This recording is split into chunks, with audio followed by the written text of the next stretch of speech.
تو ایک تو اس کے ظاہری مفہوم ہے، وہ ظاہری مفہوم بھی بڑا سوچنے کا سامان ہے انسان کے لیے، اور اگر انسان کی عقل سلیم ہو تو اس دل کے اوپر غور کرنے سے اس کو براہ راست اللہ تعالیٰ تک پہنچنا چاہیے کہ یہ مشین کس کی پیدا کی ہوئی ہے، وہ کتنی قدرت والی ہے، کتنی حکمت والی ہے کہ وہ ہر انسان کے دل میں اسے لوتھڑا پیدا کرتی۔ ایک تو اس کے ظاہری معنی، دوسرے معنی اس کے یہ ہیں جو عام طور سے لوگوں کے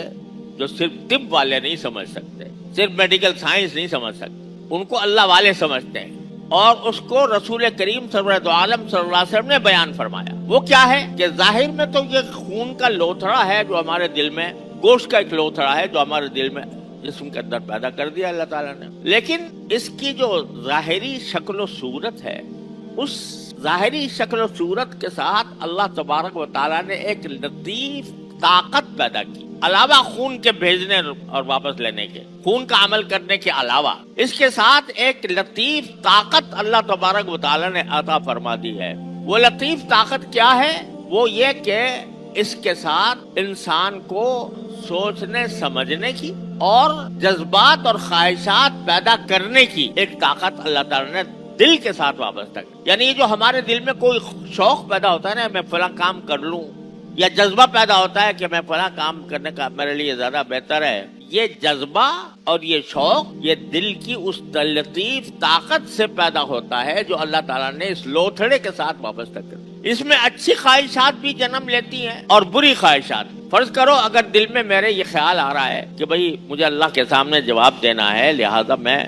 اللہ تعالیٰ کی اطاعت میں نماز پڑھوں جماعت کے ساتھ، تو یہ جو میرے دل میں خیال پیدا ہوا یہ دل میں ہوا، یہ دل کی اس لطیف طاقت سے ہوا جو اللہ تعالیٰ نے اس لوتھڑے کے ساتھ وابستہ کر۔ یا اگر فرض کرو خدا نہ کرے میرے دل میں کوئی خیال آتا ہے کہ میں جھوٹ بول جاؤں، یہ خیال جو ہے یا یہ جذبہ یا یہ ارادہ کہ میں جھوٹ بولوں، العیاذ باللہ، یہ کہاں سے پیدا ہوتا ہے؟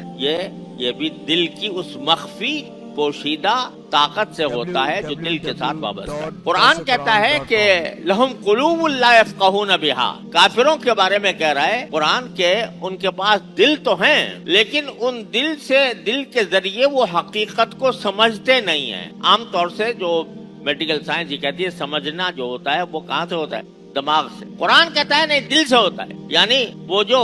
سائنس کہہ رہی ہے کہ سمجھنے کی طاقت دماغ میں ہے، وہ ظاہری اعتبار سے کہہ رہی ہے۔ ظاہری اعتبار سے ہو سکتا ہے کہ سمجھنے کی طاقت دماغ میں ہو، لیکن اس سمجھنے کی طاقت کا سرچشمہ، اس کا آخری منبع یہ دل ہی ہے۔ اور دل کے اندر جو ایک پوشیدہ طاقت اللہ تعالیٰ نے پیدا فرما دی ہے، لطیف طاقت پیدا فرما دی ہے، اس کے ذریعے وہ سمجھ پیدا ہوتی ہے۔ تو اس میں یہ جو مخفی طاقت ہے، چھپی ہوئی طاقت ہے، اس کو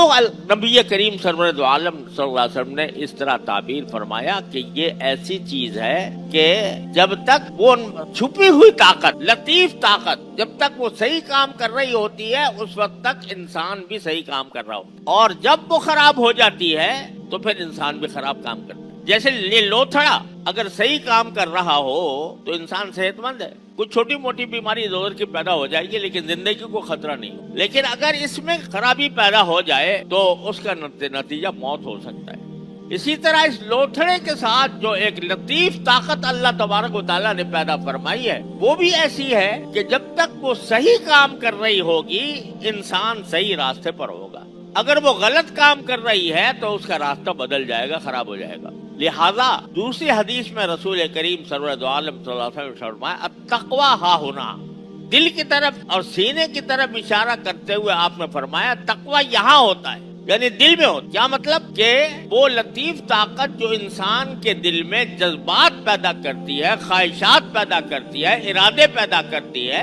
وہ اگر اللہ سے ڈرنے کے ساتھ ڈرتے ہوئے صحیح جذبات پیدا کر رہی ہے، صحیح خواہشات پیدا کر رہی ہے تو وہ تقویٰ ہے، اور اگر وہ غلط خواہشات پیدا کر رہی ہے، غلط جذبات پیدا کر رہی ہے تو وہ فسق و فجور ہے، وہ گناہ ہے۔ سوشل میڈیا پر سب سے قدیم اور سب سے ریلائبل برانڈ درسقرآن.com